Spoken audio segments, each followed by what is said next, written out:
Senhor esteja convosco. Ele está no meio de nós. Proclamação do Evangelho de Jesus Cristo segundo Marcos. Glória a vós, Senhor.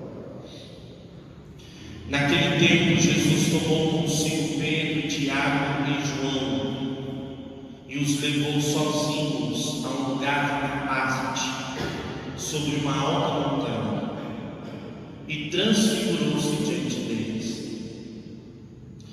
Suas roupas ficaram brilhantes e tão brancas como nenhuma lavadeira sobre a terra poderia alvejar.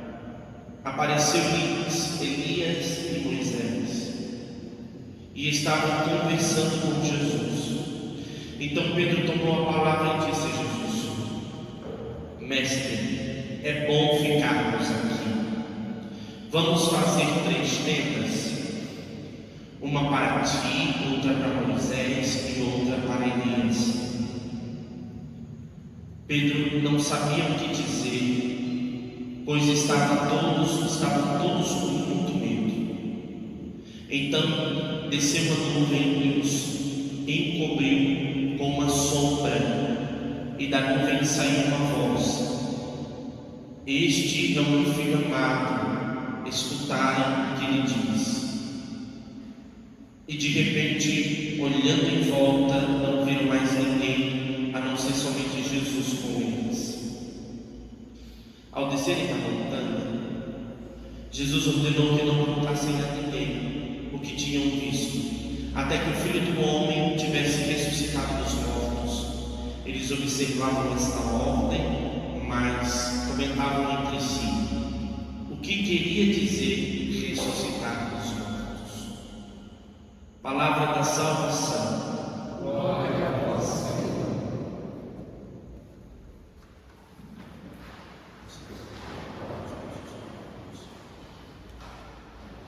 Nós estamos no tempo da Quaresma. E o tempo da Quaresma é um tempo importantíssimo.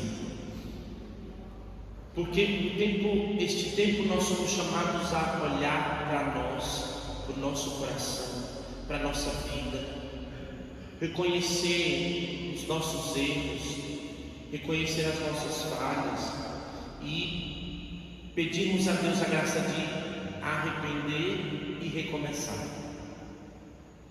Sem esta graça do arrependimento, nós corremos o risco de passar a nossa vida muitas vezes estagnada, porque o arrependimento é importante para o começo de um novo tempo, para o começo de um novo momento na nossa vida. Sem o arrependimento nós vamos continuar fazendo os mesmos erros, levando a vida do mesmo jeito e, quem sabe, nos mesmos erros. Mas Deus nos deu a graça de, no tempo da Quaresma, pedir a Ele a graça de sermos convencidos de que é possível uma transformação de vida. Hoje a liturgia, ela nos apresenta algo muito interessante. No Evangelho, nós encontramos Jesus chamando com ele Pedro, Tiago e João e subindo a montanha, assim como eu estou aqui no alto. Subindo a montanha, para quê? Para se apresentar a eles. Por que isso é importante para nós pararmos de observar isso agora? Porque nós, em algum momento da nossa vida, seremos chamados como Pedro, Tiago e João para esse encontro particular com nosso Senhor. Ele vai se aproximar de nós, Ele vai nos chamar, Ele vai nos atrair para mais perto dEle. A maioria de nós vivemos isso por meio da catequese. Quando pequenos, quando na juventude fazemos a nossa catequese, durante a nossa vida nós vivemos essa experiência de ouvir sobre o Senhor, conhecê-lo, identificar quem Ele é. Ele nos chama para estar mais perto, porque à medida que Ele se apresenta para nós, à medida que Deus entra em nossa vida, à medida que Ele entra na nossa história, Ele faz algo fenomenal conosco. Ele nos tira dos erros. Porque, veja, foi bonito o Evangelho quando disse que quando o Senhor se apresentou com uma roupa tão branca, tão clara, tão iluminado, porque quando nós nos aproximamos da luz do Senhor, é impossível ficar nas trevas. É impossível diante da luz de Deus ficarmos no erro e no mal. É por isso que em algum momento, de modo particular, o Senhor vai nos trazer para perto. E assim como fez com Pedro, Tiago e João, Ele vai se mostrar a nós para também nos dar a graça de reconhecer que Ele vai nos iluminar, de modo que vai nos fazer entender que tem coisas que não devem fazer parte da nossa vida. A treva, o mal, o pecado, o erro. Ele vai nos iluminar para que eu e você possamos tomar a decisão de deixar para trás o erro, de deixar para trás o mal, né? É por isso que o Evangelho de hoje tem uma mensagem. Quando a voz de Deus fala sobre Jesus, vai dizer: este é meu filho. E aí depois a frase continua: escutai-o todos vós. Quer dizer, essa é a direção, Ele é o caminho.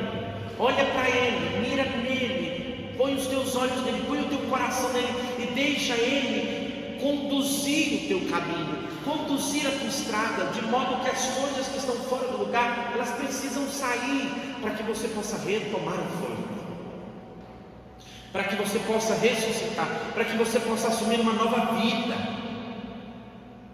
É muito importante isso. Encontrar com Cristo. Jesus chamou Pedro, Tiago e João. Hoje nesta Eucaristia Jesus chamou você, Jesus chamou a mim, e Ele quer se mostrar a nós também.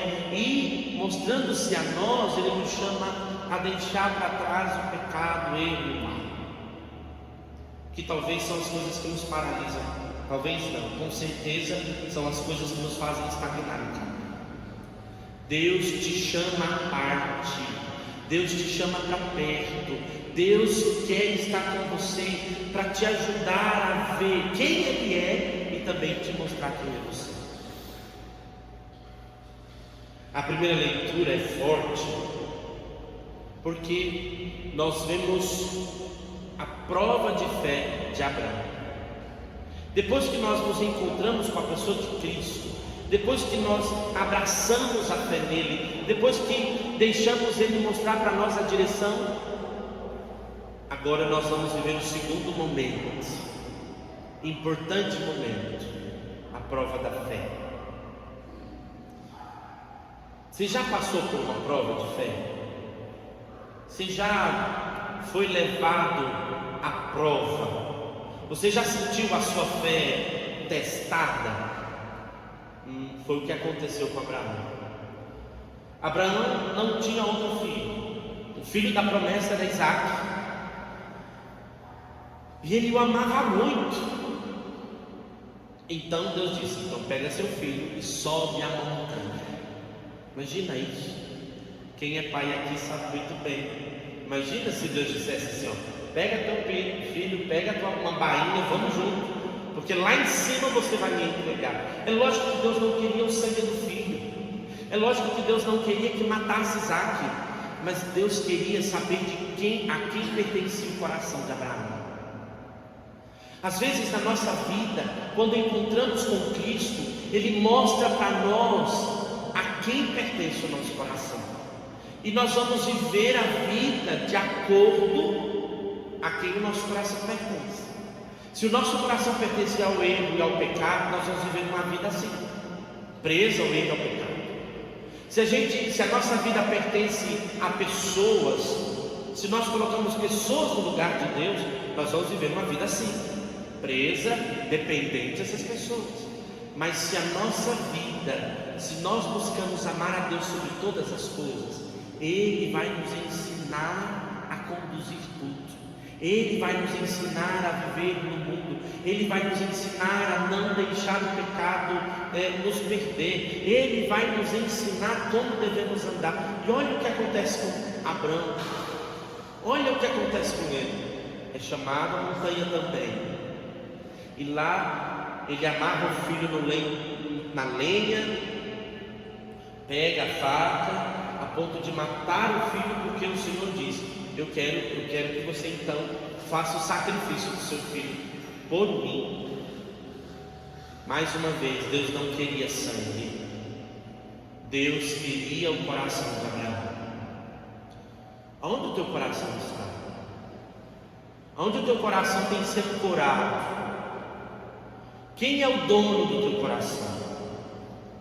Quem é o dono da tua vida? A quem você tem prestado culto, quer dizer, a quem você tem dado ouvidos? Porque pensa bem, se o nosso coração não estiver em Deus, nós corremos o risco de estar aqui de corpo presente.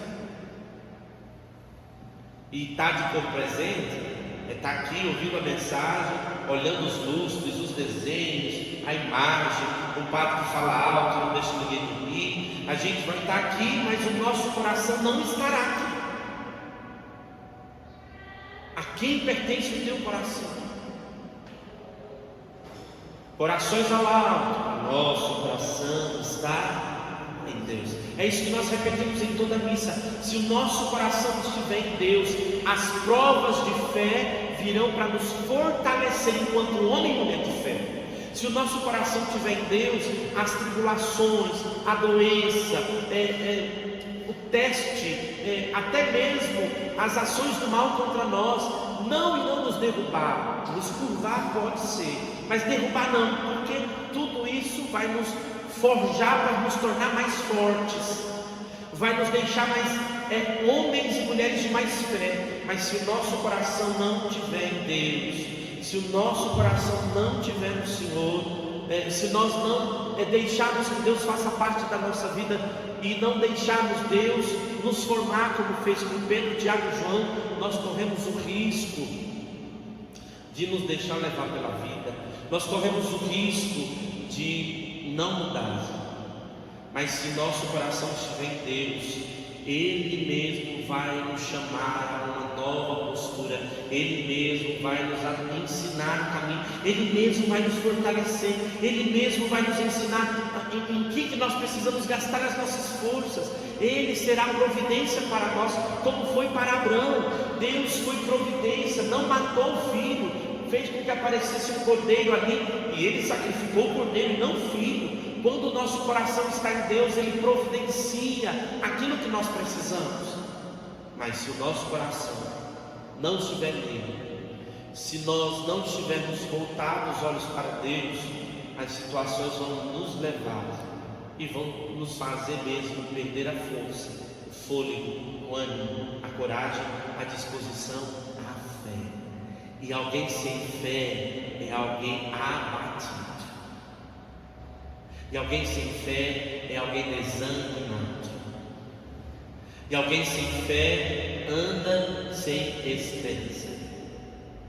Mas não é isso que Deus quer de ti. Nessa quaresma, Deus quer nos ajudar a ser homens e mulheres de fé, a retomar o fôlego. Mas para isso nós precisamos devolver o coração para Ele. Para isso nós precisamos encontrar com Ele como Pedro, Tiago e João. Para isso nós precisamos deixar que a luz do transfigurado possa nos iluminar e mostrar aonde está sujo, onde não está bom, as coisas que estão fora do lugar em nós, para que tomemos a consciência e mudemos de postura.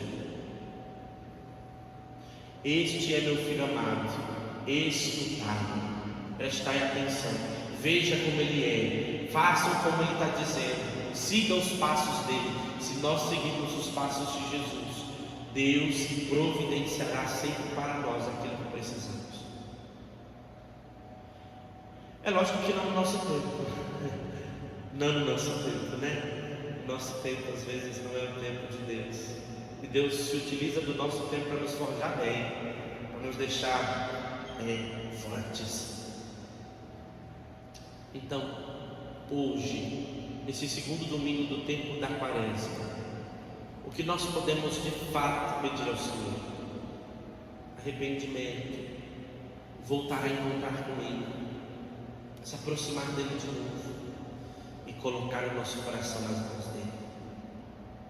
Colocar o nosso coração. Quando nós rezarmos na oração eucarística daqui a pouco, corações ao alto, mas fala com o rosto. nosso coração está em Deus. Fala com gosto, e falar com gosto não é falar da boca para fora. Falar com gosto é falar com decisão. É a minha vida está nas mãos do meu Senhor. A minha esperança, a minha fé. Eu sei quem eu coloquei a minha esperança. E pode ser que você esteja aqui e tenha desânimo de fé. Pode ser que você esteja aqui e se sinta fraco. Pode ser que você se sinta desanimado. Então, sobe a montanha. É muito interessante ver as duas cenas da liturgia de hoje. A primeira leitura do Evangelho são na montanha, são no alto. Isso representa duas coisas. Primeiro, que a montanha é o lugar do encontro com Deus. Então, retoma a tua vida de oração. E segundo, a montanha representa sair das coisas baixas, sair do erro, sair das condições que não são boas e assumir uma condição de subida. Paulo diz, buscai as coisas do alto, quer dizer, buscai coisas novas, buscai virtudes, buscai uma consciência transformada. Não fica mais olhando para baixo, não fica olhando para as coisas ruins, mas assume uma nova postura. O Senhor nos chama ao alto. Conversão de vida é sair da baixeza e buscar as coisas do alto. Então, meus irmãos, vamos pedir essa graça a Jesus hoje. Que Ele nos ajude, que Ele nos ajude a tomar consciência de que eu e você não nascemos para o erro, nem para o apego das coisas do mundo, mas para ter o nosso coração em Deus, e colocando o nosso coração nele, Ele providenciará todas as coisas para nós. Ele faça isso conosco. Amém.